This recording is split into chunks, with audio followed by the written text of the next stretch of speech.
According to the National Development Plan, it is envisaged that by 2030, sanitation backlog will be eradicated. But large parts of the country are still without access to adequate sanitation.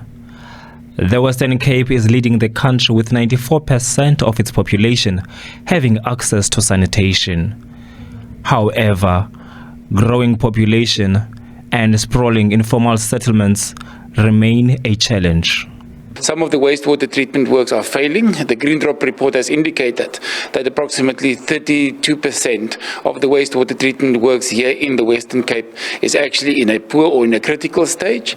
We also need to make sure that by 2030, we have about 2.9 million households in South Africa that still don't have access to sanitation. And through the task team, we want to make sure that there's integrated planning and coordination of our activities to achieve the 2030 deadline. Some of the stakeholders, including non-governmental organizations, are disputing statistics that were presented by the department.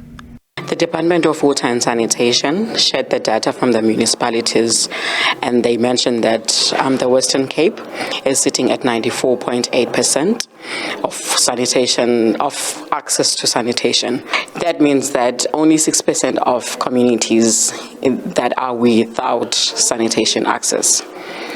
That's in contradiction to what the Western Cape Water Caucus collated in the past 2 years, where we've realized that there are still communities that are still with issues of sanitation on the ground, where they have to relieve themselves in the rivers, in the nearest rivers. They are still without toilets in their communities. They still have to travel distances to relieve themselves and access water. According to data collected from different municipalities, the leading contributors to water contamination is due to sewage systems that are not emptied, untreated wastewater treatment works, and underfunding of sanitation programs. Other stakeholders that were present, such as universities, are looking to introduce innovative ideas. Previously, we've been very involved in assisting with the developing of frameworks, as well as looking at potential to reuse fecal sludge and how we can improve that situation.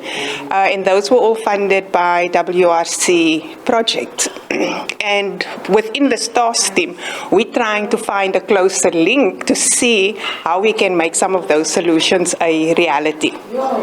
Experts have warned that cholera outbreak is probable in any part of the country and have encouraged communities to remain vigilant, boil water before drinking, and report any change in water quality.